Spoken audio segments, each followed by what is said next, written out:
ನಮಸ್ಕಾರ ವಿದ್ಯಾರ್ಥಿಗಳೇ. Hello, hi. ಎಲ್ಲರೂ ಹೇಗಿದ್ದೀರಾ? ಎಲ್ಲರೂ ಸಹಿತ ಇವಾಗ ಹಾಲಿಡೇನಲ್ಲಿ, ಇವಾಗ ನಮ್ದು ಕೋವಿಡ್-19 ಸಿಚುವೇಶನ್ ಬಂದಿದೆ. ಎಲ್ಲರೂ ಕಡೆಗೂ ಇಡೀ ವಿಶ್ವದಾದ್ಯಂತ ಕೊರೋನಾ ವೈರಸ್ ಇಂದ ಲಾಕ್ಡೌನ್ ಆಗಿದೆ.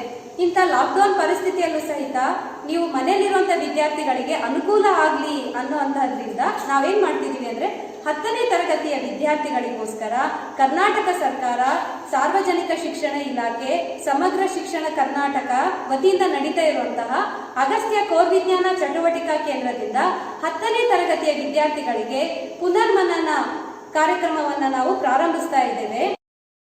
ನಮ್ಮೊಂದಿಗೆ ಶ್ರೀಯುತರಾದಂತಹ ಬುರ್ಲಿ ಸರ್ ಅವರು ನಮ್ಮೊಂದಿಗಿದ್ದಾರೆ. ಅವರು ನಿಮಗೆ ಗಣಿತದ ಬಗ್ಗೆ ಹೇಳ್ಕೊಡ್ತಾರೆ. ಗಣಿತದಲ್ಲಿ ಇಕ್ವೇಶನ್ಸ್ ಹೇಗೆ ಡಿರೈವ್ ಮಾಡಬೇಕು, ಅದ್ರ ಜೊತೆಗೆ ಪಾಸಿಂಗ್ ಪ್ಯಾಕೇಜ್ ಮತ್ತೆ ಸ್ಕೋರಿಂಗ್ ಹೇಗೆ ಇಂಪ್ರೂವ್ ಮಾಡ್ಕೊಡ್ಬೇಕು ಅಂತ ಹೇಳ್ತಾರೆ. ಅಷ್ಟೇ ಅಲ್ಲದೆ ನಾವು ಈ ವಿಜ್ಞಾನ ಕೇಂದ್ರದ ವತಿಯಿಂದ ವಿಜ್ಞಾನ ಮತ್ತು ಗಣಿತಕ್ಕೆ ಸಂಬಂಧಪಟ್ಟಂತಹ ತರಗತಿಗಳು ಈ ಚಾನೆಲ್ ನಲ್ಲಿ ಬಿತ್ತರಿಸ್ತಾ ಇರುತ್ತೆ. ಪ್ರತಿಯೊಬ್ಬರು ಸಹಿತ ಮರಿಲಾರದೆ ನೋಡಿ. ಹಾಗಿದ್ರೆ ಇವತ್ತಿನ ದಿವಸ ನಮ್ಮ ರಿಸೋರ್ಸ್ ಪರ್ಸನ್ ಅನ್ನ ವೆಲ್ಕಮ್ ಮಾಡೋಣ ಮಕ್ಕಳೇ. ಇವತ್ತಿನ ನಮ್ಮ resource person Shri SV Burli sir, Banjara high school ಶಿಕ್ಷಕರು. ಅವರನ್ನ ನಾವು ಇವತ್ತು ವೆಲ್ಕಮ್ ಮಾಡೋಣ ಕಾರ್ಯಕ್ರಮಕ್ಕೆ. Welcome sir. ನಮಸ್ತೆ ಸರ್. ನಮಸ್ತೆ. ಇವತ್ತಿನ ದಿವಸ ನಮ್ಮ 10ನೇ ತರಗತಿಯ ಮಕ್ಕಳಿಗೆ ಗಣಿತದ ಇಕ್ವೇಶನ್ಸ್ ಬಗ್ಗೆ ಮತ್ತೆ ಸ್ಕೋರಿಂಗ್ ಬಗ್ಗೆ ನೀವು ಹೇಳ್ಕೊಡ್ಬೇಕು ಅಂತ ಹೇಳಿ ನಾವು ಕೇಳ್ಕೊಡ್ತೀವಿ ಸರ್. ಅವಶ್ಯ ಮಾಡಿ. ಇಲ್ಲಿ ವಿಶೇಷವಾಗಿ ಮಕ್ಕಳು ಮನೆಯಲ್ಲಿ ಕೂತ್ಕೊಂಡು ಯಾವ ರೀತಿ ಅಧ್ಯಯನ ಮಾಡಬೇಕು, ಸ್ಕೋರ್ ಹೇಗೆ ಮಾಡಬೇಕು ಅನ್ನೋದನ್ನು ಕೂಡ ನಾವು ಇವತ್ತು ಹೇಳ್ಕೊಡ್ತೀನಿ ಮೇಡಮ್. ಬಹಳ ಚೆನ್ನಾಗಿರ್ತಕ್ಕಂಥ ಕಾರ್ಯ ಮಾಡ್ತಾ ಇದ್ದಾರೆ ಮೇಡಮ್. ಓಕೆ, ಧನ್ಯವಾದ. ಆತ್ಮೀಯ ವಿದ್ಯಾರ್ಥಿಗಳೇ, ಈ ಲಾಕ್ಡೌನ್ ಸಂದರ್ಭದಲ್ಲಿ ತಾವೆಲ್ಲರೂ ಮನೆಯಲ್ಲೇ ಕೂತ್ಕೊಂಡು ಅಭ್ಯಾಸ ಮಾಡ್ತಾ ಇದ್ದೀರಿ, ಆಟ ಆಡ್ತಾ ಇದ್ದೀರಿ, ಹೌದಾ? SLC ವಿದ್ಯಾರ್ಥಿಗಳು ಮುಖ್ಯವಾಗಿ ಜೂನ್ ತಿಂಗಳಲ್ಲಿ ಪರೀಕ್ಷೆ ನಡೀತಾವ ಅನ್ನೋದು ಸೂಚನೆ ತಮಗಾಗಲೇ ಗೊತ್ತಾಗಿರಬೇಕು. ಈ ಸಂದರ್ಭದಲ್ಲಿ ನೀವು ಮೊದಲು ಕಲ್ತಿದ್ದನ್ನು ಪುನರ್ಮನನ ಮಾಡೋದು ಬಹಳಷ್ಟು ಮುಖ್ಯವಾಗಿದೆ, ಹೌದಾ? ಹೀಗಾಗಿ ಆ ಪುನರ್ಮನನ ಮಾಡೋದಕ್ಕಾಗಿ ಇವತ್ತಿನ ದಿವಸ ಈ ಕಾರ್ಯವನ್ನು ಹಮ್ಮಿಕೊಳ್ಳಲಾಗಿದೆ. ಸ್ವಲ್ಪ ಮನೆಯಲ್ಲಿ ಕುಳಿತುಕೊಂಡು ಯಾವ ರೀತಿ ಅಧ್ಯಯನ ಮಾಡಬೇಕು, ಅಧ್ಯಯನ ಮಾಡೋದ್ರಿಂದ ಏನಾಗ್ತದೆ, ಸ್ಕೋರಿಂಗ್ ಹೇಗೆ ಮಾಡಬೇಕು, ಪಾಸಿಂಗ್ ಹೇಗೆ ಆಗಬೇಕು ಅನ್ನೋದನ್ನು ಕುರಿತು ಇವತ್ತು ನಾನು ಹೇಳ್ಕೊಡ್ತಾ ಇದ್ದೇನೆ ಮಕ್ಕಳೇ.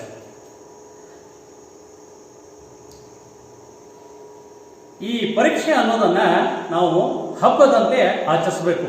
ಏನಪ್ಪ ಇಷ್ಟು ದಿನ ಗ್ಯಾಪ್ ಆಗಿದೆ, ಹೇಗೆ ನಾವು ಪರೀಕ್ಷೆ ಬರೆಯೋದು ಅನ್ನೋದನ್ನ ಯಾರೂ ವಿಚಾರ ಮಾಡಬೇಡ್ರಿ.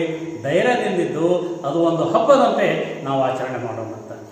ಅರ್ಥ ಆಯ್ತಾ? ಇಲ್ಲಿ ವಿಜ್ಞಾನ ಚಟುವಟಿಕಾ ಕೇಂದ್ರ ವಿಜಯಪುರದಲ್ಲಿ ಈ ಒಂದು ಕಾರ್ಯಕ್ರಮವನ್ನು ಹಮ್ಮಿಕೊಳ್ಳಲಾಗಿದೆ. ಅದರ ಅಂಗವಾಗಿ ನಾನಿವತ್ತು ವಿದ್ಯಾರ್ಥಿಗಳು ಯಾವ ರೀತಿ ಪಾಸ್ ಆಗಬೇಕು ಮತ್ತು ಯಾವ ರೀತಿ ಹೆಚ್ಚು ಅಂಕ ಪಡೆದುಕೊಳ್ಬೇಕು ಅನ್ನೋದನ್ನ ಹೇಳ್ಕೊಡ್ತಾ ಇದ್ದೇನೆ. ನನ್ನ ವಿಷಯ ಗಣಿತ.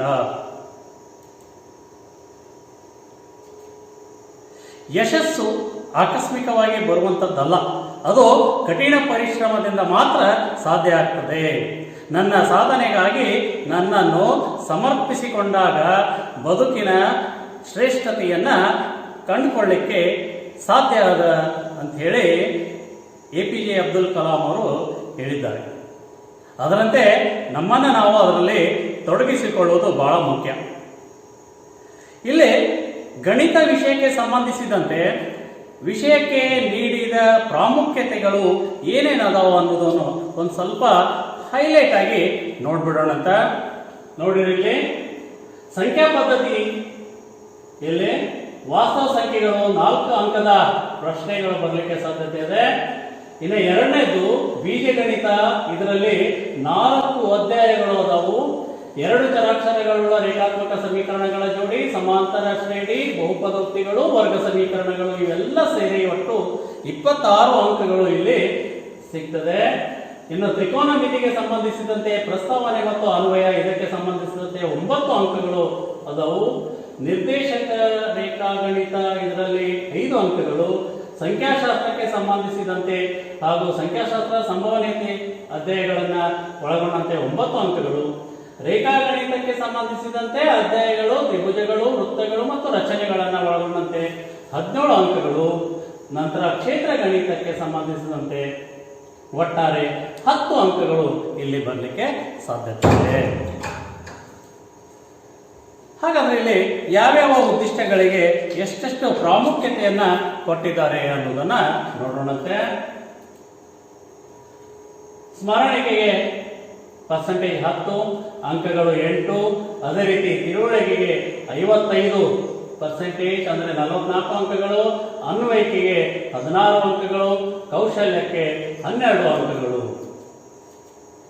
ಅದೇ ರೀತಿಯಲ್ಲಿ ಕಠಿಣತೆಯ ಮಟ್ಟವನ್ನ ನಾವು ಗಮನಿಸಿದಾಗ ಒಟ್ಟಾರೆ ನಮ್ಮ ಸಾರ್ವಜನಿಕ ಶಿಕ್ಷಣ ಇಲಾಖೆಯ ಉದ್ದೇಶ ಏನಪ್ಪಾ ಅಂದ್ರೆ SSLC ಪರೀಕ್ಷೆಗೆ ಕುಳಿತ ಎಲ್ಲಾ ವಿದ್ಯಾರ್ಥಿಗಳು ಕಡ್ಡಾಯವಾಗಿ ಪಾಸ್ ಆಗಬೇಕು. ಈ ಒಂದು ಉದ್ದೇಶ ಇಟ್ಕೊಂಡು ಇದನ್ನ ಒಂದು ರಚನೆ ಮಾಡಿದ್ದಾರೆ. ಇದರಲ್ಲಿ ಇರ್ತಕ್ಕಂಥದ್ದು ಸುಲಭ 30% ಅಂದ್ರೆ 24 ಅಂಕಗಳು, ಸಾಮಾನ್ಯವಾಗಿರ್ತಕ್ಕಂಥ ಪ್ರಶ್ನೆ 50% 40 ಅಂಕಗಳು, ಸ್ವಲ್ಪ ಮಟ್ಟಿಗೆ ಕಠಿಣ ಅಂತ ಅನಿಸ್ತಿರ್ತಕ್ಕಂಥ ಪ್ರಶ್ನೆಗಳು ಒಟ್ಟಾರೆ 16 ಅಂಕಗಳು. ಇನ್ನ ಈ ಪ್ರಶ್ನೆಯ ಸ್ವರೂಪವನ್ನ ನೋಡಬೇಕು. ಇದು ಬಹಳಷ್ಟು ಮುಖ್ಯವಾದದ್ದು ಮಕ್ಕಳೇ. ಇಲ್ಲಿ ಬಹು ಆಯ್ಕೆ ಪ್ರಶ್ನೆಗಳು 1 ಅಂಕದ್ದು 8 ಪ್ರಶ್ನೆಗಳಿರ್ತಾವೆ, ಒಟ್ಟಾರೆ ಅಂಕಗಳು 8. ಲಘು ಉತ್ತರಗಳು ಪ್ರಶ್ನೆ 1 ಅಂಕದ್ದು 8 ಪ್ರಶ್ನೆಗಳು, ಒಟ್ಟಾರೆ ಅಂಕ 8. ಅದರಂತೆ 2 ಅಂಕದ ಪ್ರಶ್ನೆ ಲಘು ಉತ್ತರದ ಪ್ರಶ್ನೆಗಳು, ಒಟ್ಟಾರೆ 8 ಇರ್ತಾವೆ, 16 ಅಂಕಗಳು.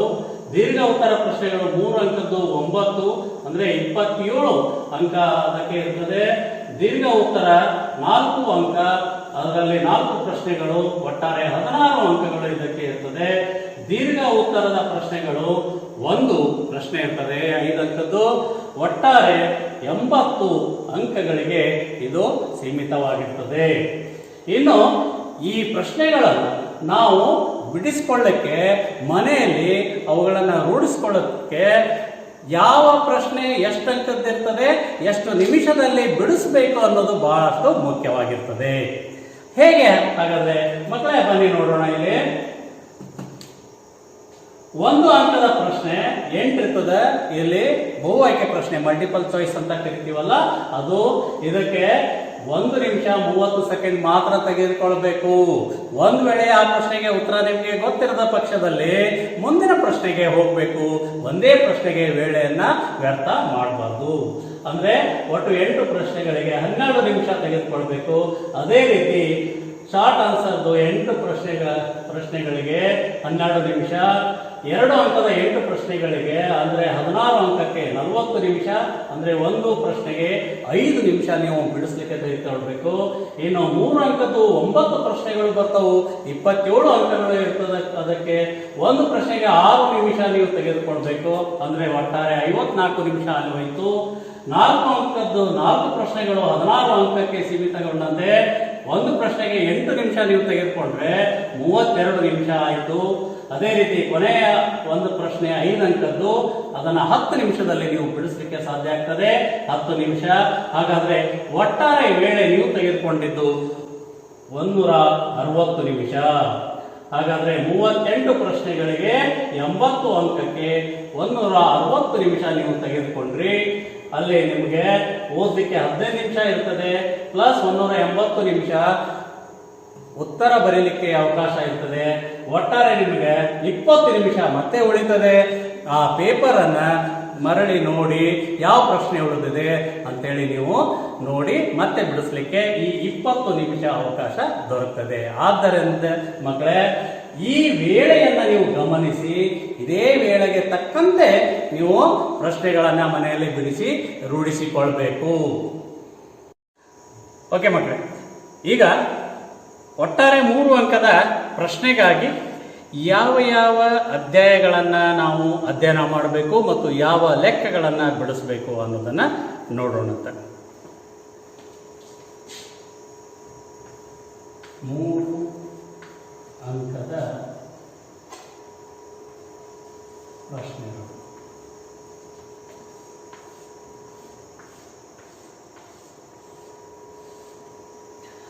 ಇದರಲ್ಲಿ ನಾವು ಮೊದಲನೇದಾಗಿ ಸಂಖ್ಯಾಶಾಸ್ತ್ರವನ್ನೇ ತೆಗೆದುಕೊಳ್ಳೋಣಂತೆ.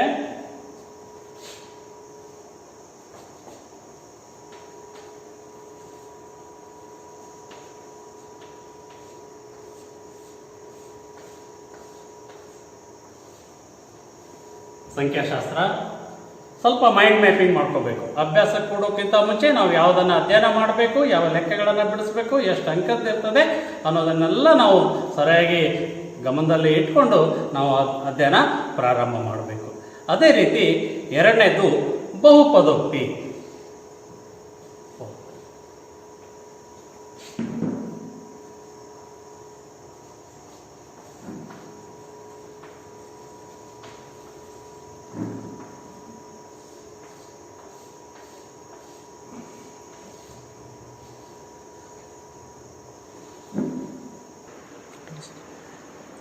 ಈಗ 3 ಅಂಕದ ಪ್ರಶ್ನೆಗಳು, ಇದರಲ್ಲಿ ಯಾವ್ಯಾವ ಅಧ್ಯಾಯಗಳು ಒಳಗೊಂಡವು ಮತ್ತು ಯಾವ ಲೆಕ್ಕಗಳನ್ನು ನೀವು ಬಿಡಿಸಿದರೆ ಪೂರ್ತಿಯಾಗಿ 3 ಅಂಕ ದೊರಕಬಹುದು ಅನ್ನೋದನ್ನು ವಿಶೇಷವಾಗಿ ನೋಡೋಣಂತ. ಇದರಲ್ಲಿ ಮೊದಲನೇದು ಸಂಖ್ಯಾಶಾಸ್ತ್ರ. ಸಂಖ್ಯಾಶಾಸ್ತ್ರದಲ್ಲಿ ಕಡ್ಡಾಯವಾಗಿ ಬರ್ತಕ್ಕಂಥ ಪ್ರಶ್ನೆ ಓಜೀವ್ ರಚನೆ. ಮಕ್ಕಳೇ, ನಿಮಗೆಲ್ಲ ಗೊತ್ತಿದ್ದಂತೆ ಓಜೀವ್ ರಚನೆಯಲ್ಲಿ 2 ವಿಧ, ಒಂದು ಕಡಿಮೆ ವಿಧಾನ, ಇನ್ನೊಂದು ಅಧಿಕ ವಿಧಾನ. ಈ 2 ವಿಧಾನದ ಲೆಕ್ಕಗಳನ್ನು ನೀವು ರಚಿಸಿ ರೂಢಿಸಿಕೊಳ್ಬೇಕು ಕಡ್ಡಾಯವಾಗಿ. ಅದರಂತೆ ಆವೃತ್ತಿ ವಿತರಣೆಗಳಿಗೆ ಸಂಬಂಧಿಸಿದಂತೆ ಸರಾಸರಿ ಕಂಡುಹಿಡಿಯುವುದು, ಮಧ್ಯಾಂಕ ಕಂಡುಹಿಡಿಯುವುದು ಮತ್ತು ಬಹುಲಕ ಕಂಡುಹಿಡಿಯುವುದು. ಇನ್ನು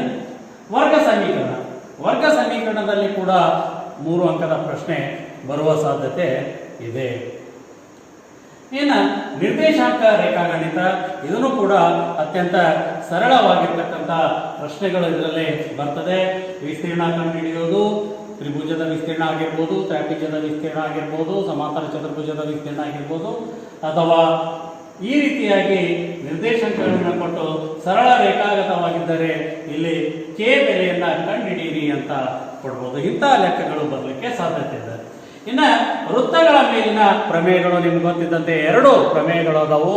ಒಂದು, ವೃತ್ತಕ್ಕೆ ಬಾಹ್ಯ ಬಿಂದುವಿನಿಂದ ಎಳೆದ ಸ್ಪರ್ಶಕಗಳು ಪರಸ್ಪರ ಸಮನಾಗಿರುತ್ತವೆ ಎಂದು ಸಾಧಿಸಿ ಅಂತೇಳಿ ಒಂದು ಪ್ರಶ್ನೆ ಆತಂದ್ರೆ, ಇನ್ನೊಂದು ಪ್ರಶ್ನೆ ನಿಮಗೆ ಆ ಒಂದು ವೃತ್ತದಲ್ಲಿ ಎಳೆದ ತ್ರಿಜ್ಯವು ಇನ್ನೊಂದು ರೇಖೆಗಿಂತ ಚಿಕ್ಕದಾಗಿರ್ತದೆ ಮತ್ತು ಆ ಸ್ಪರ್ಶಕಕ್ಕೆ ಕೇಂದ್ರದಿಂದ ಎಳೆದ ರೇಖೆ ಲಂಬವಾಗಿರ್ತದೆ ಅಂತೇಳಿ ಸಾಧಿಸ್ರಿ ಅಂತ ಹೇಳಿರ್ತಕ್ಕಂಥದ್ದು.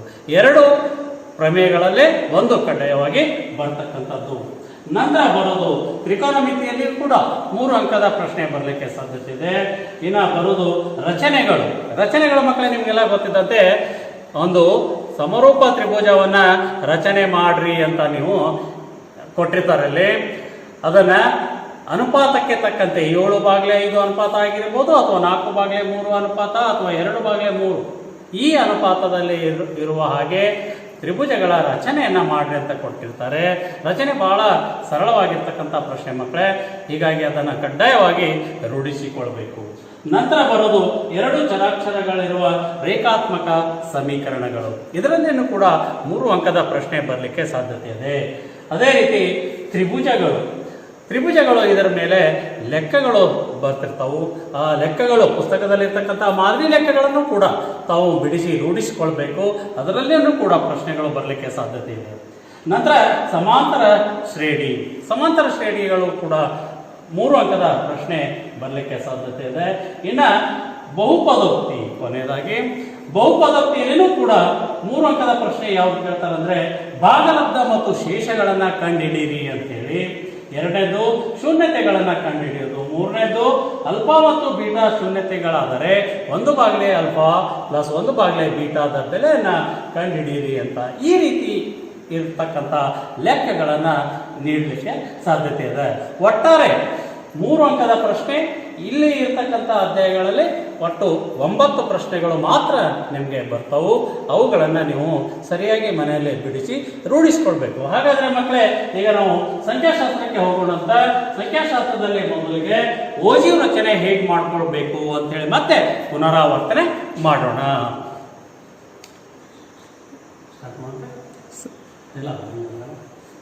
3 ಅಂಕದ ಓಜೀವ್ ರಚನೆಯ ಒಂದು ಲೆಕ್ಕ ಇಲ್ಲಿ ನೋಡೋಣಂತ. ಸರ್, ವಿದ್ಯಾರ್ಥಿಗಳೇ, 3 ಅಂಕದ ಒಂದು ಪ್ರಶ್ನೆ ಸಂಖ್ಯಾಶಾಸ್ತ್ರದಲ್ಲಿ ಓಜು ರಚನೆಯನ್ನ ಈಗ ಮಾಡಿ ನೋಡೋಣಂತೆ. ಇಲ್ಲೇ ಕಡಿಮೆ ವಿಧಾನದ ಓಜು ರಚನೆಯನ್ನ ಮಾಡಿ ಅಂತ ಪ್ರಶ್ನೆ ಕೊಡ್ತಾರೆ. ಅಂಕಗಳನ್ನ ಕೊಟ್ಟಿರ್ತಾರೆ, ವಿದ್ಯಾರ್ಥಿಗಳ ಸಂಖ್ಯೆಯನ್ನ ಕೊಟ್ಟಿರ್ತಾರೆ. ಇದನ್ನ ನಾವು ಆವೃತ್ತಿ ಅಂತ ನಾವು ಹೇಳ್ತೀವಿ.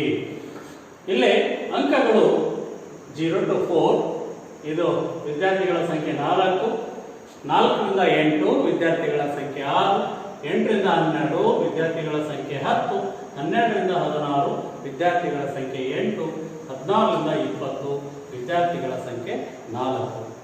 ಒಟ್ಟ ವಿದ್ಯಾರ್ಥಿಗಳ ಸಂಖ್ಯೆ 32. ಇದನ್ನು ನಾವು ವರ್ಗಾಂತರ ಅಂತಲೂ ಕರಿತೀವಿ. ಇಲ್ಲಿ ಅಂಕಗಳನ್ನು ಕೊಟ್ಟಿದ್ದಾರೆ, ಇಲ್ಲಿ ವಿದ್ಯಾರ್ಥಿಗಳ ಸಂಖ್ಯೆ ಅಂತ ಕೊಟ್ಟಿದ್ದಾರೆ.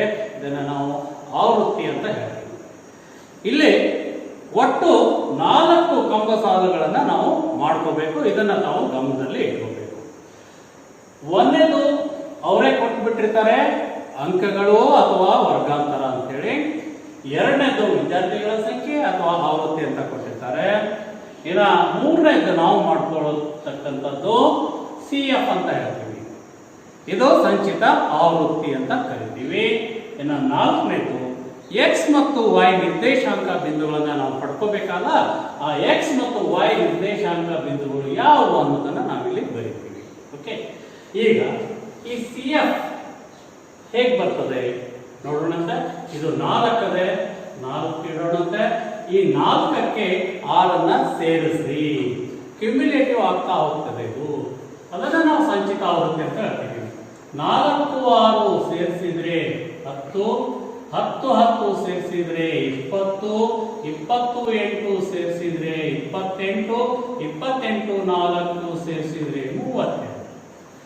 ಹಾಗಾದ್ರೆ ಈ ಕೊನೆ ಸಂಖ್ಯೆ ಇಲ್ಲಿ ಒಟ್ಟು ವಿದ್ಯಾರ್ಥಿಗಳ ಸಂಖ್ಯೆಗೆ ಸಮ ಆಗಿರಬೇಕು ಮಕ್ಕಳು. ಇದನ್ನ ನಾವು ಗಮನಿಸಬೇಕು. ಈಗ ಈ ಕೊನೆ ಹಂತ ಬಹಳಷ್ಟು ಮುಖ್ಯವಾಗಿರ್ತಕ್ಕಂಥದ್ದು X ಮತ್ತು Y ಬಿಂದುಗಳನ್ನ ನಾವು ಪಡ್ಕೋಬೇಕು. ಇಲ್ಲಿ ಅಧಿಕ ವಿಧಾನ ಮತ್ತು ಕಡಿಮೆ ವಿಧಾನದಲ್ಲೇ ಇರ್ತಕ್ಕಂಥ ಒಂದೇ ಒಂದು ವ್ಯತ್ಯಾಸ ತಾವೆಲ್ಲರೂ ಗಮನಿಸ್ರಿ. ಈ ಕಡಿಮೆ ವಿಧಾನ ಓಜು ರಚನೆ ಮಾಡಬೇಕಾದ್ರೆ ನಾವು ಇದು ಹೆಚ್ಚಿಗೆ ಇದ್ದಿದ್ದನ್ನ ಮುಂದಿನ ಆವೃತ್ತಿಯಲ್ಲಿ ಇರ್ತಕ್ಕಂಥದ್ದನ್ನ ತೆಗೆದುಕೊಳ್ತೀವಿ. ಈ 4 ಮತ್ತು ಈ ಸಂಚಿತ ಆವೃತ್ತಿ 4 ಅಂದ್ರೆ X 4 Y 4 ಅಂತ ತೆಗೆದುಕೊಳ್ತೀವಿ. ಅದೇ ರೀತಿ ಇಲ್ಲಿ 8 ಮತ್ತು 10, 12 20, 16 28, 20 32.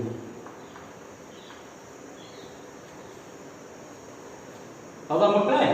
ಈಗ ನಿಮ್ಗೆ X ಮತ್ತು Y ನಿರ್ದೇಶಾಂಕ ಬಿಂದುಗಳನ್ನ ಗುರುತು ಮಾಡಿಕೊಂಡ್ರಿ. ಇದನ್ನ ನಾವು ಗ್ರಾಫ್ ನಲ್ಲಿ ನಾವು ಓಜುವುದ ರಚನೆಯನ್ನ ಮಾಡಬೇಕು. ಈಗ ನೋಡ್ರಿ, ಇಲ್ಲಿ ವರ್ಗಾಂತರದ ಮೇಲ್ಮಿತಿಯನ್ನ ನಾವಿಲ್ಲಿ ಪಡೆದುಕೊಂಡೇವಿ. ಗಮನ ಇರಿಸಿರಿ ಮಕ್ಕಳೇ, ಇಲ್ಲಿ ವರ್ಗಾಂತರದ ಮೇಲ್ಮಿತಿ ಇವೆಲ್ಲ. ಅದೇ ರೀತಿ ಇದು ಮೇಲಿಂದ ಕೂಡಿಸ್ತಾ ಹೋಗಿವಿ. ಅಧಿಕ ವಿಧಾನದಲ್ಲಿ ಏನ್ ಮಾಡ್ತೀರಿ, ಕೆಳಮಿತಿಯನ್ನ ತೆಗೆದುಕೊಳ್ತೀರಿ, ಕೆಳಗಿಂದ ಸೇರಿಸ್ತಾ ಹೋಗ್ತೀರಿ. ಹೌದಾ? ಈ ಮುಖ್ಯವಾಗಿರ್ತಕ್ಕಂಥ ಈ 2 ಅಂಶ ಇಲ್ಲಿ ಗಮನಿಸಬೇಕು. ಓಕೆ, ಇದನ್ನ ನಾವು ಗ್ರಾಫ್ ನಲ್ಲಿ ಈಗ ನೋಡೋಣಂತೆ. ಇಲ್ಲಿ ಗ್ರಾಫ್ ನಲ್ಲಿ X ಅಕ್ಷ Y ಅಕ್ಷ ಮುಖ್ಯವಾಗಿ ನಾವು ತೆಗೆದುಕೊಳ್ತೀವಿ. X ಅಕ್ಷದಲ್ಲಿ ಯಾವಾಗಲೂ ನಾವು ಅಂಕಗಳು ಅಥವಾ ವರ್ಗಾಂತರವನ್ನ ತೆಗೆದುಕೊಳ್ಬೇಕು. Y ಅಕ್ಷದಲ್ಲಿ ಸಂಚಿತ ಆವೃತ್ತಿಯನ್ನೇ ತೆಗೆದುಕೊಳ್ಬೇಕು. ಇಷ್ಟು ಹಾಕಿದ ನಂತರ ಪ್ರಮಾಣ ನಮಗೆ ಇಲ್ಲಿ ಅತ್ಯಂತ ಅವಶ್ಯಕತೆ ಇದೆ. ಪ್ರಮಾಣ X ಅಕ್ಷ, ನಾನು ಇಲ್ಲಿ ನನ್ನ ಗ್ರಾಫಿಗೆ ಅನುಕೂಲವಾಗಿರ್ತಕ್ಕಂತೆ X ಅಕ್ಷ 1 ಸೆಂಟಿಮೀಟರ್ = 4 ಅಂಕ, Y ಅಕ್ಷ 1 ಸೆಂಟಿಮೀಟರ್ = 4 ವಿದ್ಯಾರ್ಥಿಗಳು ಅಂತ ನಾನು ತೆಗೆದುಕೊಂಡಿನಿ. ನಿಮ್ಮ ಗ್ರಾಫ್ನ ಅಳತೆಗೆ ಅನುಗುಣವಾಗಿ ಇದನ್ನು ನೀವು ಪ್ರಮಾಣವನ್ನ ಹಾಕೊಳ್ಬೇಕು. ಈಗ ಬನ್ನಿ ಮಕ್ಕಳೇ, ಒಂದೊಂದಾಗಿ ನಾವು ಅಂಶಗಳನ್ನ ಗುರುತಿಸ್ತಾ ಹೋಗೋಣ. ಮೊದಲನೇದು ನೋಡಿ, ಇಲ್ಲಿ X Y 4 4 ಇದೆ. ಎಲ್ಲಿ ಬರುತ್ತೆ ಮಕ್ಕಳೇ ಇದು 4? x ಅಕ್ಷದಲ್ಲಿ 4, y ಅಕ್ಷದಲ್ಲಿ 4 ಅಂತಂದ್ರೆ ಇಲ್ಲಿ ಬಂತು. ಇದಕ್ಕೆ ಈ ರೀತಿಯಾಗಿ ಒಂದು ಗುಣಾಕಾರ ಚಿಹ್ನೆ ಹಾಕಿ ಒಂದು ವೃತ್ತ ಹೇಳಿರಿ. ಇಲ್ಲಿ ಬಹಳಷ್ಟು ಗಮನಿಸಬೇಕು ಮಕ್ಕಳೇ, ನೀವು ಈ ರೀತಿಯಾಗಿ ಮಾಡಬಾರ್ದು. ಈ ರೀತಿಯಾಗಿ ಮಾಡಿದ್ರೆ ನೀವು ರೇಖೆ ಎಳೆಯುವಾಗ ವ್ಯತ್ಯಾಸ ಆಗಲಿಕ್ಕೆ ಸಾಧ್ಯತೆ ಇದೆ.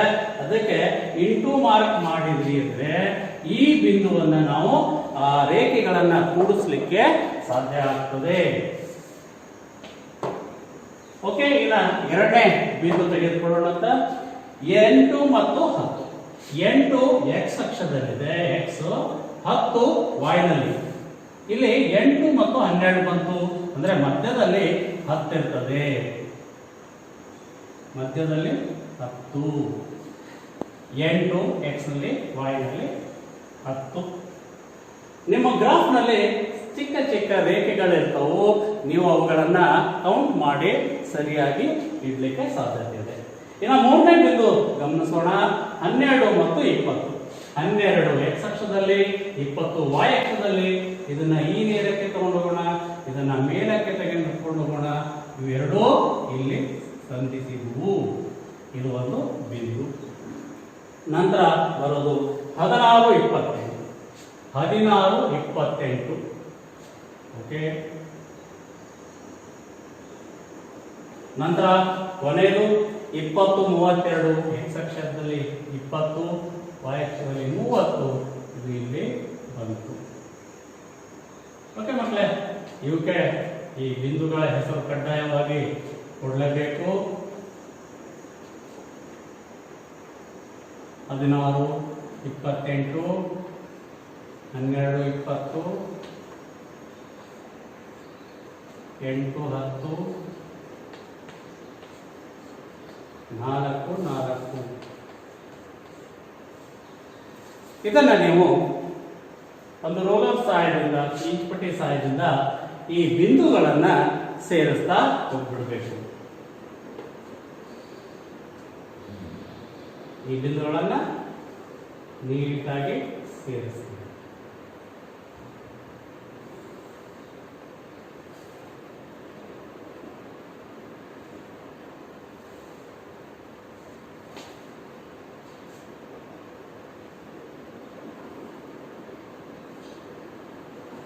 ಪೂರ್ತಿಯಾದಂಥ ರಚನೆ ಆಯಿತು ಮಕ್ಕಳೇ, ಓಜೀವ ರಚನೆ. ಈ ರೀತಿಯಾಗಿ ಇದು ಓಜೀವ ರಚನೆ ಆಯಿತು. ಓಕೆ ಮಕ್ಕಳೇ, ಈಗ ಅಧಿಕ ವಿಧಾನದ ಓಜೀವ ರಚನೆಯನ್ನ ನಾವು ನೋಡೋಣ. ಅದೇ ಅಂಕಿಅಂಶಗಳನ್ನು ತೆಗೆದುಕೊಳ್ಳೋಣಂತೆ. ಅಂಕಗಳು 0 ರಿಂದ 4, 4 ರಿಂದ 8, 8 ರಿಂದ 12, 12 ರಿಂದ 16, 16 ರಿಂದ 20. ವಿದ್ಯಾರ್ಥಿಗಳ ಸಂಖ್ಯೆ 4, 6, 10, 8, 4.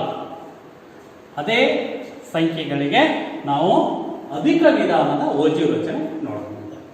ಇಲ್ಲಿ ಮುಖ್ಯವಾಗಿ ಗಮನಿಸ್ತಕ್ಕಂಥದ್ದು ಏನಂತಂದ್ರೆ CF. ಇದು ನಾವು ಕೆಳಗಿನಿಂದ ಕೂಡಿಸ್ತಾ ಹೋಗ್ಬೇಕು. ಇದು ಗಮನಿಸ್ಬೇಕು ಮಕ್ಕಳು. ಅಧಿಕ ವಿಧಾನದಲ್ಲಿ ಕೆಳಗಿನಿಂದನೇ ನಾವು ಸಂಚಿತ ಆವೃತ್ತಿಯನ್ನ ತೆಗೆದುಕೊಳ್ತೀವಿ. ನೋಡ್ರಿ, ಇಲ್ಲಿ 4 ಇದೆ, 4 ಇಟ್ರಿ. ಈ 4ಕ್ಕೆ 8ಅನ್ನ ಸೇರಿಸ್ರಿ. 4, 8, 12, 12, 10, 22, 22, 6, 28, 28, 4, 32. ನೋಡ್ರಿ, ಯಾವ ನೇರದಲ್ಲಿ ಹೋದ್ರಿ? ಈ ನೇರದಲ್ಲಿ ಹೋದ್ರಿ. ಇದು ಬಹಳ ಮುಖ್ಯ ಇಲ್ಲಿ. ಹಾಗೇನೆ ಈಗ ನಮಗೆ x ಮತ್ತು y ನಿರ್ದೇಶಾಂಕ ಬಿಂದುಗಳು ಬೇಕು. x ಮತ್ತು y ನಿರ್ದೇಶಾಂಕ ಬಿಂದುಗಳನ್ನ ನಾವು ಮತ್ತೆ ಕೆಳಗಡೆದ್ದು ತಗೋತೀವಿ. ಕೆಳಮಿತಿ ನೋಡ್ರಿ, ಕೆಳಮಿತಿಯನ್ನ ತೆಗೆದುಕೊಳ್ಬೇಕು. ಇಲ್ಲಿ ಕೆಳಗಿನಿಂದನೇ ಕೂಡಿಸ್ಬೇಕು. ನಂತರ ರೇಖೆ ಕೆಳಗಡೆ ಬರ್ತದೆ. ಅಧಿಕ ವಿಧಾನದಲ್ಲಿ ಎಲ್ಲ ಕೆಳಗಡೆ ಬರ್ತದೆ, ಕಡಿಮೆ ವಿಧಾನದಲ್ಲಿ ಎಲ್ಲ ಮೇಲ್ಗಡೆ. ವಿಚಿತ್ರವಾಗಿದೆಯಲ್ಲ ಇದು. ನೆನಪಿಡ್ಲಿಕ್ಕೂ ಕೂಡ ಬಹಳಷ್ಟು ಸರಳವಾಗಿದೆ, ಹೌದಾ? ಹಾಗಾದ್ರೆ ಇಲ್ಲಿ x ಕೆಳಮಿತಿಯನ್ನ ತೆಗೆದುಕೊಳ್ತೀವಿ. ಆದ್ದರಿಂದ 1ನೇ ಬಿಂದು ಇಲ್ಲಿ ಬಂತು 0, 32. ಇಲ್ಲಿ y ಅಂತಂದ್ರೆ ಈ CF ನಲ್ಲಿ ಇರ್ತಕ್ಕಂಥದ್ದೇ y ಆಗಿರ್ತದೆ. ಇಲ್ಲಿ ವರ್ಗಾಂತರದಲ್ಲಿ ಕೆಳಮಿತಿ ಏನಿರ್ತದೆ ಅದು x ಬಿಂದುಗಳು ಆಗಿರ್ತದೆ. ಓಕೆ, ಹಾಗಾದ್ರೆ ಇದು 4 CF 28, ಇಲ್ಲಿ 8 ಇದು 22, ಇದು 12, ಇದನ್ನು ಕೂಡ 12 ಇದೆ. ಇನ್ನು ಕೊನೆದು 16, ಇದು 4. ಓಕೆ ಮಕ್ಕಳೇ, ಎಷ್ಟು ಸರಳವಾಗಿದೆಯಲ್ಲ ಇದು ಲೆಕ್ಕ. CF ಕಂಡುಹಿಡಿದ್ರಿ, ನಂತರ x ಮತ್ತು y ಗಳನ್ನ ಕಂಡುಹಿಡಿದ್ರಿ. ಈ x ಮತ್ತು y ಬಿಂದುಗಳನ್ನ ನಾವು ನಕ್ಷೆಯಲ್ಲಿ ಹಾಕೋಣ. ಈಗ ಹಿಂದಿನ ಲೆಕ್ಕದಲ್ಲಿ ತಾವು ನೋಡಿದ ಹಾಗೆ ಅದೇ ಗ್ರಾಫ್ ನಲ್ಲಿ ನಾವು ಈ ಅಧಿಕ ವಿಧಾನದ ಓಜಿವನ್ನ ರಚಿಸೋಣ. ಮೊದಲಿನ ಗ್ರಾಫ್ ನಲ್ಲಿನೇ ರಚಿಸೋಣ. ಏನು ವ್ಯತ್ಯಾಸ ಆಗ್ತದೆ ಅನ್ನೋದು ನಿಮಗೆ ಗೊತ್ತಾಗ್ತದೆ ಇಲ್ಲಿ. ಹಾಗಾದ್ರೆ x ಅಕ್ಷ ಅಲ್ಲಿ ಅಂಕಗಳನ್ನ ಬರಿಬೇಕು, y ಅಕ್ಷ ಸಂಚಿತ ಆವೃತ್ತಿ ಅಂತ ಬರಿಬೇಕು.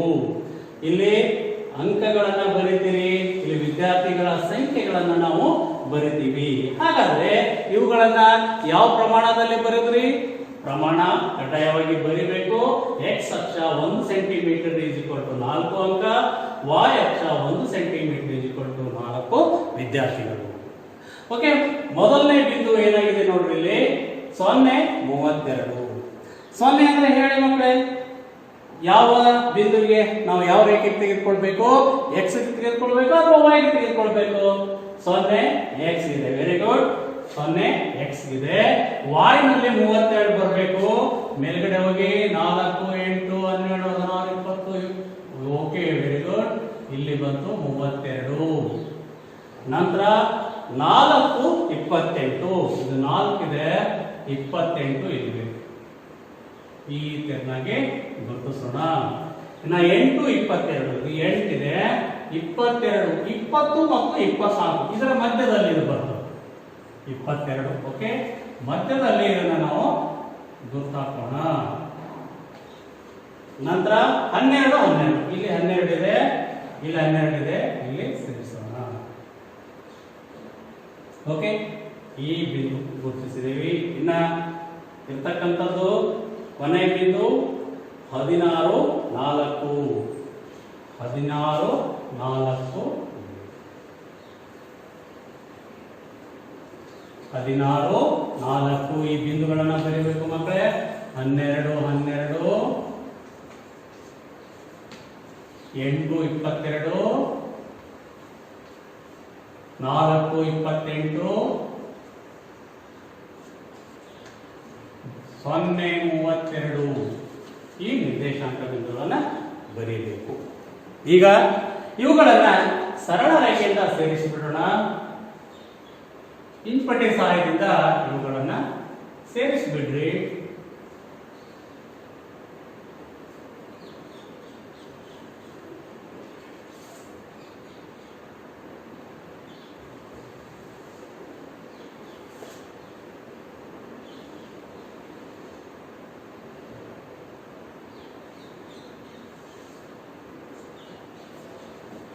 ನೋಡಿ ಮಕ್ಕಳೇ, ಈ ರೀತಿಯಾಗಿ ರೇಖೆ ಬಂತು.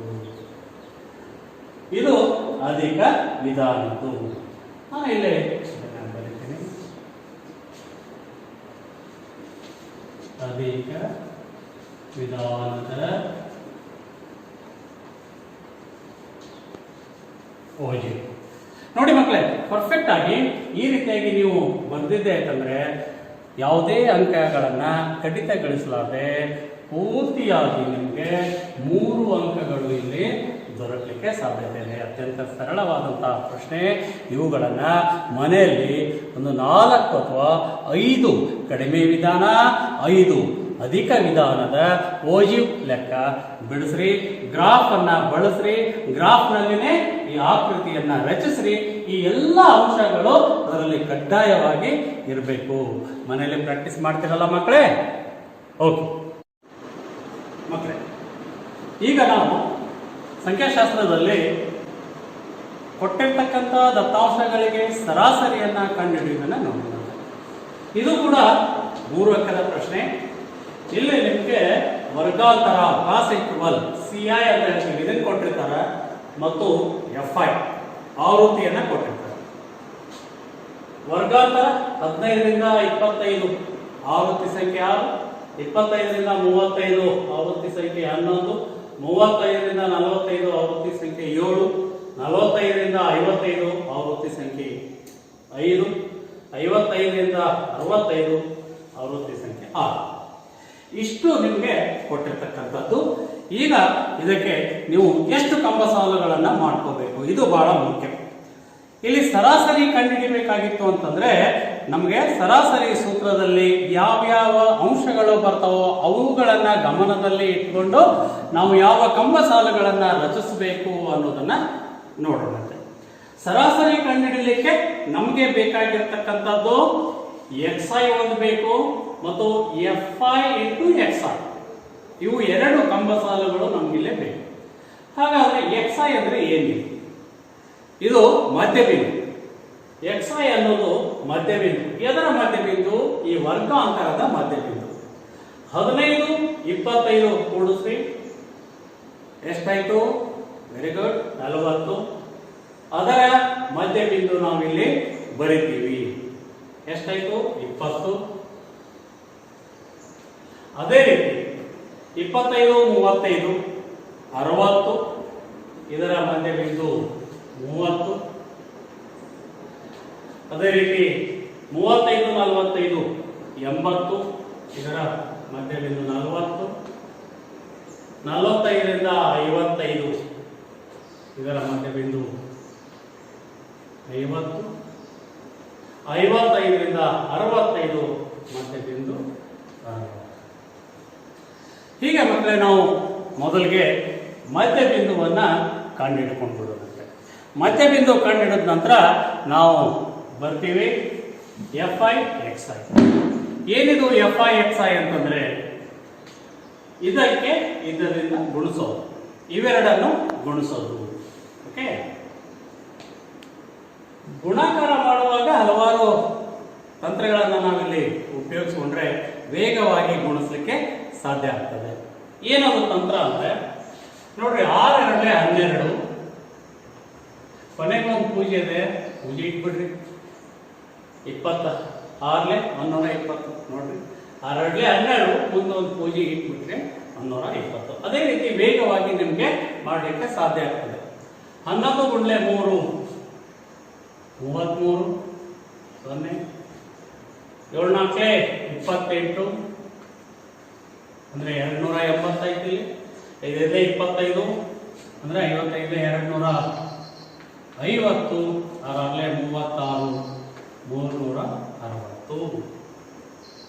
ಓಕೆ, ಗುಣಾಕಾರ ನೀವೆಲ್ಲ ಸರಿಯಾಗಿ ಮಾಡಿದ್ದೀರೋ ಅಥವಾ ಇಲ್ವೋ ಅಂತ ಹೇಳಿ ಮತ್ತೊಮ್ಮೆ ಸರಿಯಾಗಿ ನೀವು ಅದನ್ನ ಚೆಕ್ ಮಾಡ್ಕೋಬೇಕು.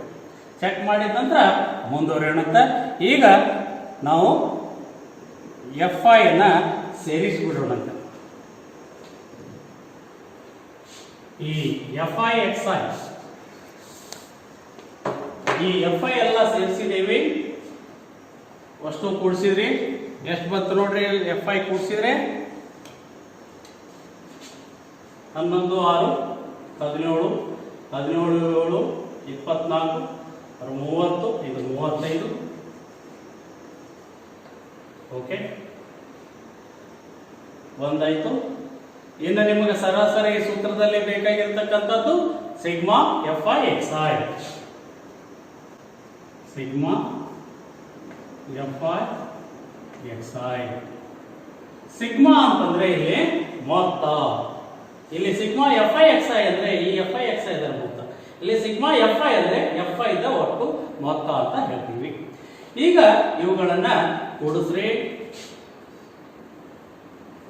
0 ಬಂತು ಇಲ್ಲಿ, 6 5 11 19 20 24 2 3 2 5 7 9 10 13. ಓಕೆ, ಹಾಗಾದ್ರೆ ಸಿಗ್ಮಾ FI XI 1340 ಬಂತು. ಓಕೆ ಮಕ್ಕಳೇ, ಇದು ಒಂದೊಂದಕ್ಕೆ. ಇನ್ನ ಇಲ್ಲಿರ್ತಕ್ಕಂಥ ದತ್ತಾಂಶಗಳನ್ನ ನಾವು ಇಲ್ಲಿ ಬರ್ಕೊಂಡು ಬಿಡೋಣಂತೆ. ಇದು ನಮಗೆ ಸೂತ್ರದಲ್ಲಿ ಹಾಕಲಿಕ್ಕೆ ಸಹಾಯ ಆಗ್ತದೆ ಮತ್ತು ನಾವು ಲೆಕ್ಕ ಬಿಡಿಸುವಾಗ ಕಡ್ಡಾಯವಾಗಿ ದತ್ತಾಂಶಗಳನ್ನ ಬರೆದುಕೊಳ್ಳುವುದು ಸೂಕ್ತ. Sigma f i x i is equal to 1350. Okay, ಇಷ್ಟು ದತ್ತಾಂಶಗಳು. ಈಗ ಸರಾಸರಿಯನ್ನ ಕಂಡುಹಿಡಿಯೋಣ. ನಾವು ಸಂಖ್ಯಾಶಾಸ್ತ್ರದಲ್ಲಿ ಮುಖ್ಯವಾಗಿ ಒಂದನೇದು ಸರಾಸರಿ ಕಂಡುಹಿಡಿಯೋದು, ಮಧ್ಯಾಂಕ ಮತ್ತು ಬಹುಲಕ ಕಂಡುಹಿಡಿಯೋದನ್ನ ನಾವು ಮಾಡ್ತೀವಿ. ಸರಾಸರಿ ಸೂತ್ರ ಇಲ್ಲಿದೆ. ಅದೇ ರೀತಿ ಮಧ್ಯಾಂಕದ ಸೂತ್ರ ಸ್ವಲ್ಪ ನೆನಪಿಸ್ಕೊಳ್ರಿ, ಬಹುಲಕದ ಸೂತ್ರ ನೆನಪಿಸ್ಕೊಳ್ರಿ. ಹಾಗೇನೆ ಅದರಲ್ಲಿ ಇರ್ತಕ್ಕಂಥ ಅಂಶಗಳಿಗೆ ಏನಂತ ಕರಿತೀವಿ ಅಥವಾ ಏನಂತ ಸೂಚಿಸ್ತೀವಿ ಅನ್ನೋದನ್ನು ಕೂಡ ತಾವು ಗಮನಿಸಬೇಕಾಗ್ತದೆ. ಇಲ್ಲಿ ಮಧ್ಯಾಂಕ l plus bracket n/2 - CF / F into H ಆಗಿರ್ತದೆ. ಅದೇ ರೀತಿ ಬಹುಲಕ l plus bracket F1 - F0 / 2F1 - F0 - F2 into H ಆಗಿರ್ತದೆ. ಹೌದಾ? ಆದ್ರೆ ನಾವಿಲ್ಲಿ ಕಂಡುಹಿಡಿತಾ ಇರೋದು ಸರಾಸರಿ. ಹಾಗಾದ್ರೆ ನಮಗೆ ಈ ಸರಾಸರಿ ಸೂತ್ರ ಬೇಕು. ಸರಾಸರಿ ನಾವು ಅದನ್ನ ಬಾರ್ ಎಕ್ಸ್ ಲಿಂದ ಗುರುತಿಸ್ತೀವಿ. ಬಾರ್ ಎಕ್ಸ್ ಬರೋಬ್ಬರಿ sigma f i x I divided by sigma f I. Okay, ಸೂತ್ರ ಸ್ಪಷ್ಟವಾಗಿ ಬರೆದ ನಂತರ ಇಲ್ಲಿ ಇರ್ತಕ್ಕಂಥ ಅಂಶದ ಬೆಲೆಗಳು ಏನೇನದಾವೋ ಅವುಗಳನ್ನ ಹಾಕಿಬಿಡೋಣ. Sigma f i into x i is equal to 1340 ಬಾಗ್ಲೆ 35. ಇಲ್ಲಿ ಭಾಗಾಕಾರ ನೀವು ಮಾಡಲೇಬೇಕಾಗುತ್ತೆ. ಯಾವ ಕನಿಷ್ಠ ಸಂಖ್ಯೆಯಿಂದ ಇದು ಭಾಗ ಹೋಗ್ತದ ಅಂತೇಳಿ ನಾವು ನೋಡೋಣಂತ. 7ರಿಂದ ಭಾಗ ಹೋಗ್ತದೆ ಅಥವಾ 5ರಿಂದ ಭಾಗ ಹೋಗ್ತದೆ. 5 7 35, 5 2 10, 5 6 30, 5 8 40. ಸೊ 268 ಬಾಗ್ಲೆ 7 ಬಂತು. ಇದನ್ನ ನಾವು ಭಾಗಿಸಿಬಿಡೋಣಂತ.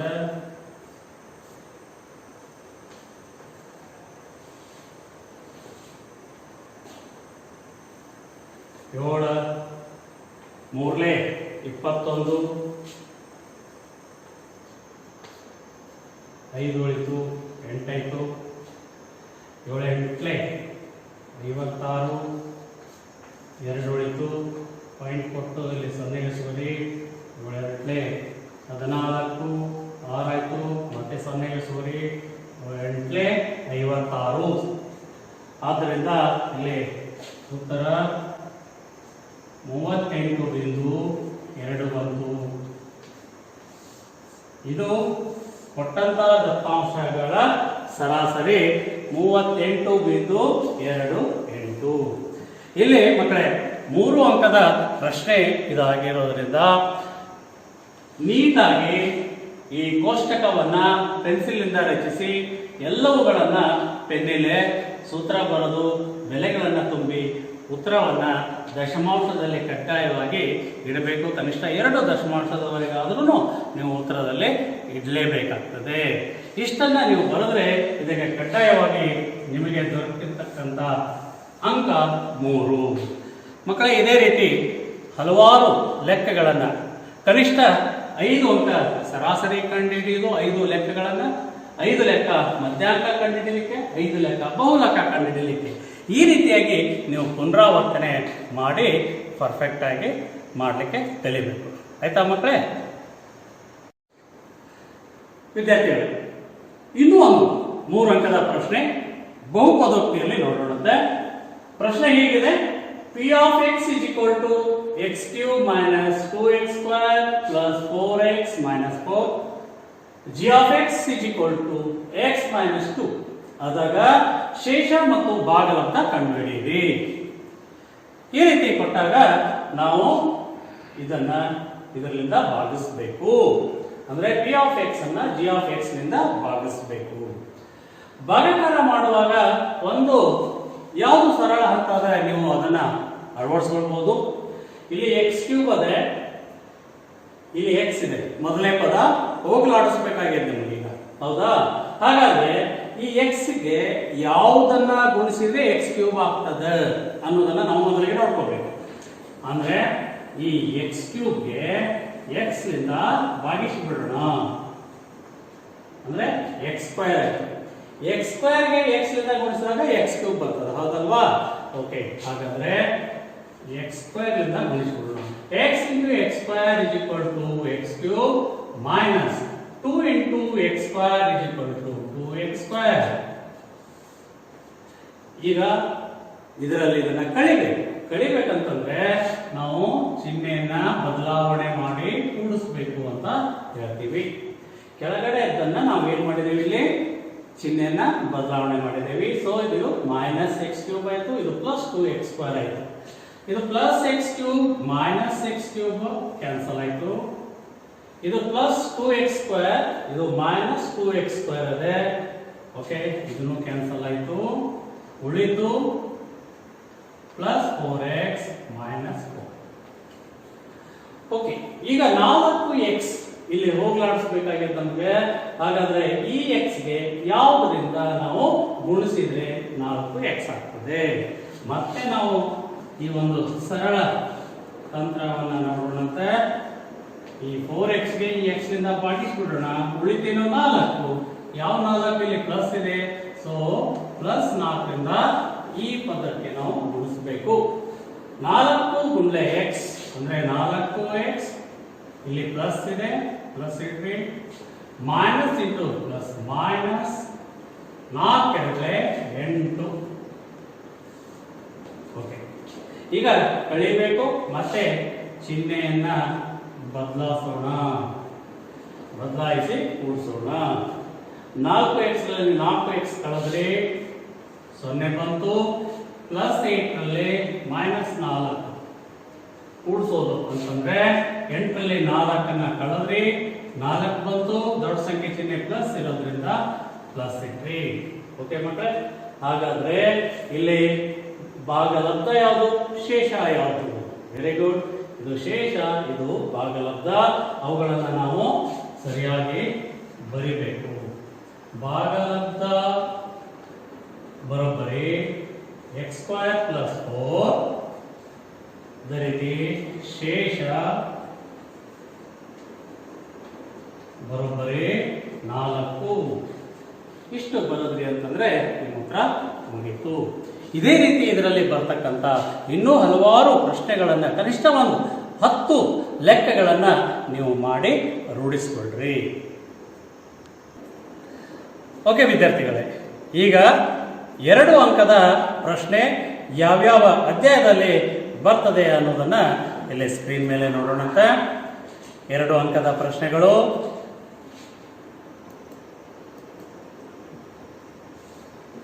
ಬಹುಪದೋಕ್ತಿಗಳು, ಶೂನ್ಯತೆ, ಮೊತ್ತ, ಗುಣಲಬ್ಧ ಹಾಗೂ ಬಹುಪದೋಕ್ತಿಗಳ ರಚನೆ. ಇದು 2 ಅಂಕದ ಪ್ರಶ್ನೆ ಬರಲಿಕ್ಕೆ ಸಾಧ್ಯತೆ ಇದೆ.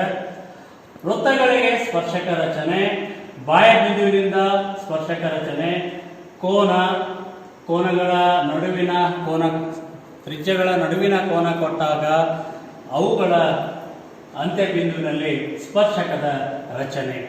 ಈ ರೀತಿಯಾಗಿ 2 ಅಥವಾ 3 ಬೇರೆ ಬೇರೆ ಲೆಕ್ಕಗಳ ಬರ್ತದೆ ಸ್ಪರ್ಶಕದಲ್ಲಿ. ಅವುಗಳನ್ನ ರೂಢಿಸ್ಕೊಳ್ಬೇಕು. ಇದರಲ್ಲಿ ಒಂದು ಕಡ್ಡಾಯವಾಗಿ ಬರ್ತಕ್ಕಂಥ ಪ್ರಶ್ನೆ ಇದೆ.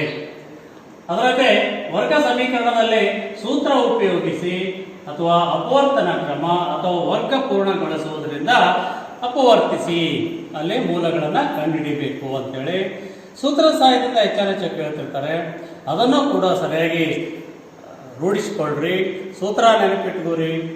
x is equal to minus b plus or minus square root of b square minus 2a divided bc minus 2a. ಸೂತ್ರವನ್ನ ಸರಿಯಾಗಿ ನೆನಪಿಟ್ಕೊಂಡು ಬೆಲೆಗಳನ್ನು ಹಾಕಿ ಬಿಡಿಸಬಹುದು. ಅತ್ಯಂತ ಸರಳವಾದಂತ ಲೆಕ್ಕ ಇದೆ. ಇನ್ನ ರೇಖಾತ್ಮಕ ಸಮೀಕರಣದಲ್ಲಿ ಮತ್ತೆ 3 ವಿಧಗಳು ಬರ್ತದೆ. ಆದೇಶ ವಿಧಾನ, ವರ್ಜಿಸುವ ವಿಧಾನ, ಓರೆ ಗುಣಾಕಾರದ ವಿಧಾನ. ಇವುಗಳನ್ನ ನೀವು ರೂಢಿಸ್ಕೊಳ್ಬೇಕು. ಇನ್ನು ವೃತ್ತಗಳಿಗೆ ಸಂಬಂಧಿಸಿದ ವಿಸ್ತೀರ್ಣಗಳು ಮಕ್ಕಳ ಅತ್ಯಂತ ಸರಳವಾದಂಥ ಅಧ್ಯಾಯ ಇದು. ವಿಸ್ತೀರ್ಣಗಳಲ್ಲಿ ಜೋಡಿಸಿದ ಸಮತಲಾಕೃತಿಗಳನ್ನು ಕೊಟ್ಟಿರ್ತಾರೆ. ಅಲ್ಲಿ ಬಣ್ಣ ಬಳಿದ ಭಾಗ ಅಥವಾ ಶೇಡ್ ಮಾಡಿದ ಭಾಗದ ವಿಸ್ತೀರ್ಣ ಕಂಡಿಡಿ ಅಂತ ಹೇಳ್ತಾರೆ. ಅದರಲ್ಲಿ ಮಾದರಿ ಲೆಕ್ಕಗಳನ್ನು ರೂಢಿಸ್ಕೊಳ್ರಿ. ಪಠ್ಯಪುಸ್ತಕದಲ್ಲಿ ಇರ್ತಕ್ಕಂಥ ಪ್ರಶ್ನೆಗಳನ್ನು ಬಿಡಿಸಿ ರೂಢಿಸ್ಕೊಳ್ರಿ. ಇನ್ನು ನಿರ್ದೇಶಾಂಕ ರೇಖಾಗಣಿತಕ್ಕೆ ಸಂಬಂಧಿಸಿದಂತೆ ದೂರ, ತ್ರಿಭುಜದ ವಿಸ್ತೀರ್ಣ, ಭಾಗ ಪ್ರಮಾಣ ಸೂತ್ರ ಇದರ ಮೇಲಿನ ಲೆಕ್ಕಗಳು ಬರಲಿಕ್ಕೆ ಸಾಧ್ಯತೆ ಇದೆ. ಅದೇ ರೀತಿ ಸಂಭವನೀಯತೆಯಲ್ಲಿ ಕಡ್ಡಾಯವಾಗಿ 2 ಅಂಕದ ಒಂದು ಪ್ರಶ್ನೆ ಬರಲಿಕ್ಕೆ ಸಾಧ್ಯತೆ ಇದೆ. ಅದೇ ರೀತಿ ತ್ರಿಭುಜಗಳು, ಅದೇ ರೀತಿ ಮೇಲ್ಮೈ ವಿಸ್ತೀರ್ಣ ಮತ್ತು ಘನಫಲಗಳು, ಇಲ್ಲಿನೂ ಕೂಡ 2 ಅಂಕದ ಒಂದು ಪ್ರಶ್ನೆ ಬರಲಿಕ್ಕೆ ಸಾಧ್ಯತೆ ಇದೆ. ಹೀಗೆ ಒಟ್ಟಾರೆ 2 ಅಂಕದ ಪ್ರಶ್ನೆಗಳನ್ನು ನೀವು ರೂಢಿಸಿಕೊಳ್ಳ್ರಿ.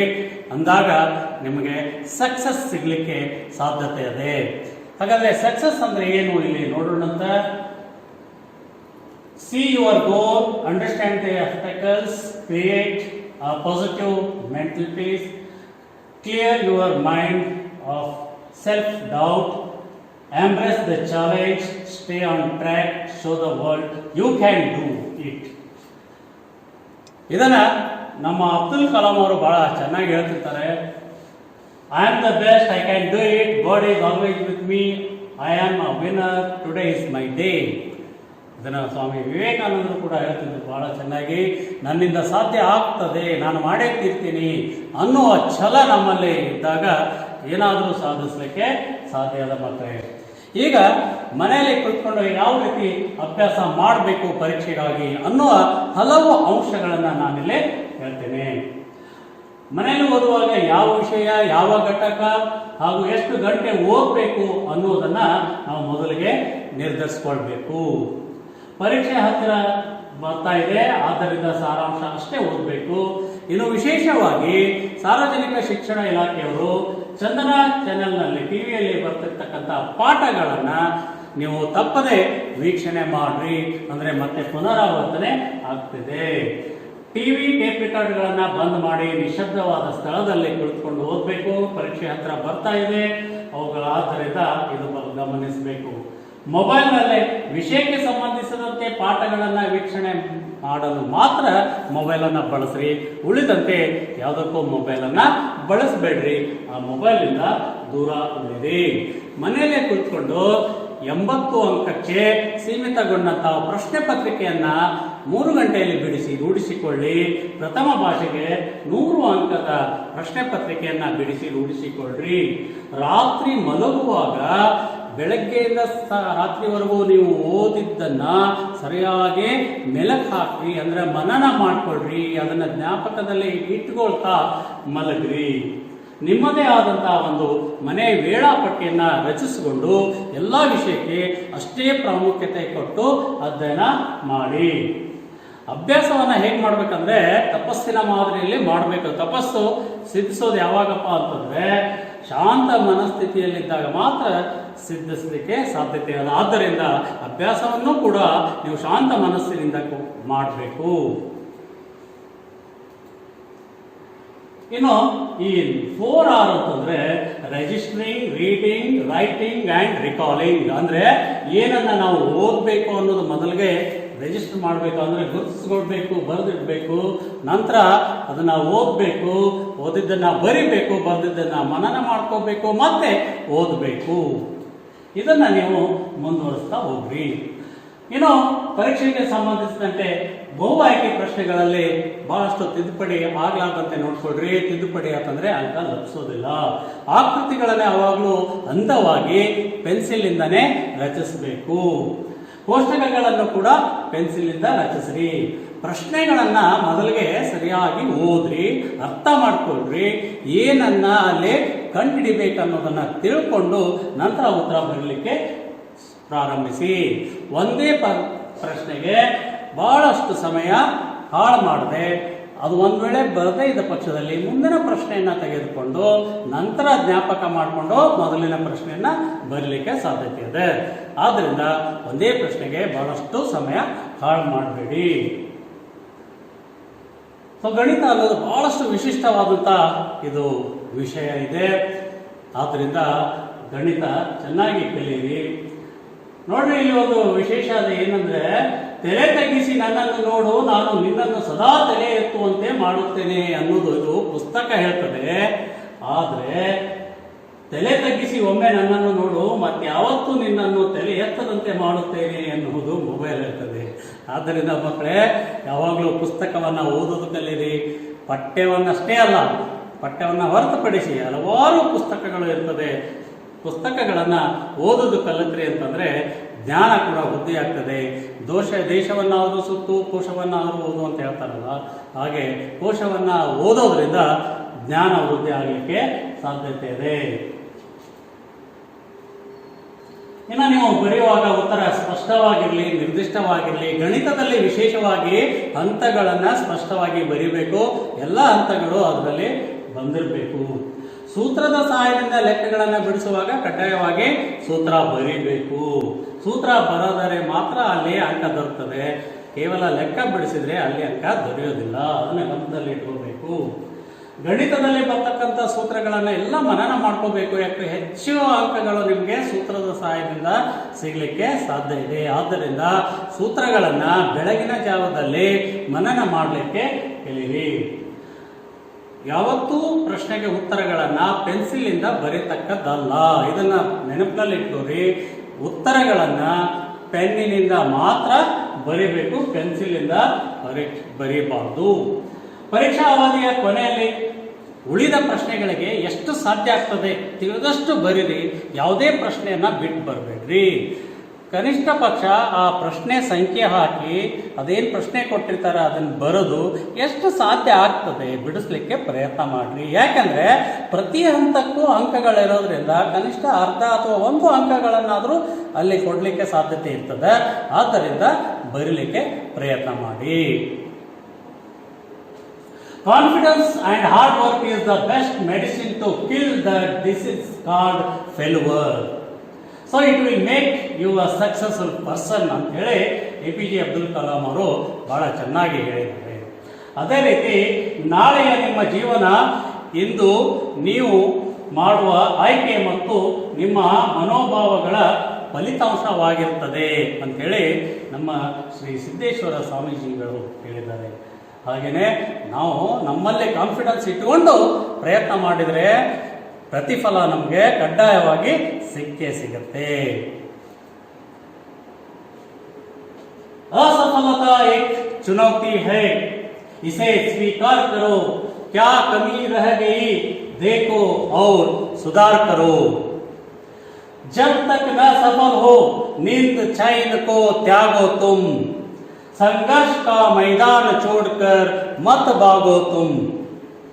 कुछ किए बिना ही जय जयकार नहीं होती. कोशिश करने वालों की कभी हार नहीं होती. कोशिश करने वालों की कभी हार नहीं होती ಅಂತೇಳಿ ಎಷ್ಟು ಚೆನ್ನಾಗಿ ಹೇಳಿದ್ದಾರೆ ಮಕ್ಕಳೇ. ಇದು ನಿಮ್ಮ ಹಿಂದಿ ಪಾಠದಲ್ಲಿ ಇದೆ. ಇದನ್ನು ಕೂಡ ನಿಮಗೆ 4 ಅಂಕದ ಪ್ರಶ್ನೆಯಾಗಿ ಬರಲಿಕ್ಕೆ ಸಾಧ್ಯತೆ ಇದೆ. ಈ ಪದ್ಯವನ್ನು ಕೂಡ ನೀವು ಮನನ ಮಾಡ್ಕೋಬೇಕು. You can change your future but you cannot change your habits, and surely your habit will change your future ಅಂತೇಳಿ ಅಬ್ದುಲ್ ಕಲಾಂ ಅವರು ಹೇಳಿದ್ದಾರೆ. ಜಗತ್ತಿನಲ್ಲಿ ಮಾನವನಿಗೆ ಅಸಾಧ್ಯವಾದದ್ದು ಯಾವುದೂ ಇಲ್ಲ. ಆದ್ದರಿಂದ ಸಾಧನೆ ಮಾಡಲಿಕ್ಕೆ ತಾವೆಲ್ಲರೂ ಬದ್ಧರಾಗಿರಬೇಕು ಮಕ್ಕಳೇ ಅಂತ ಹೇಳ್ತಾ ತಮಗೆ ಎಲ್ಲರಿಗೂ ಶುಭವಾಗಲಿ ಅಂತ ತಿಳಿಸ್ತೇನೆ. ಬರ್ತಕ್ಕಂಥ ಪರೀಕ್ಷೆಯಲ್ಲಿ ತಾವು ಅತ್ಯಂತ ಹೆಚ್ಚು ಅಂಕಗಳನ್ನು ಪಡೆದು ಶಾಲೆಗೂ ನಿಮ್ಮ ತಂದೆ ತಾಯಂದಿರಿಗೂ ನಿಮ್ಮ ಜಿಲ್ಲೆಗೂ ಕೀರ್ತಿ ತರಬೇಕಂತ ಹೇಳಿ ಕೇಳ್ಕೊಳ್ತೇನೆ ತಮ್ಮಲ್ಲಿ. Thank you. ಹಲೋ ವಿದ್ಯಾರ್ಥಿಗಳೇ, ಎಲ್ಲರೂ ಸಹಿತ ಸುಲಭವಾಗಿ ಗಣಿತವನ್ನ ನಾವು ಹೇಗೆ ಬಿಡಿಸ್ಬೇಕು, ಎಕ್ಸಾಮಿಗೆ ಹೇಗೆ ನಾವು ತಯಾರಿ ಮಾಡ್ಕೋಬೇಕು, ಯಾವ ತರ ನಾವು ಎಕ್ಸಾಮ್ ಬರಿಬೇಕು, ಯಾವ ತರ ನಾವು ಟೈಮ್ ಸೇವಿಂಗ್ ಮಾಡ್ಕೊಂಡು ಹೆಚ್ಚಿನ ಪ್ರಶ್ನೆಗಳನ್ನ ನಾವು ಬರಿಬೋದು ಅಂತ ಎಲ್ಲ ತಿಳ್ಕೊಂಡ್ರಿ ಅಲ್ವಾ? ಓಕೆ, ಹಾಗಿದ್ರೆ ಇವತ್ತಿನ ತರಗತಿಯಲ್ಲಿ ನೀವೆಲ್ಲರೂ ಸಹಿತ ಗಣಿತದ ಬಗ್ಗೆ ತಿಳಿದುಕೊಂಡ್ರಿ.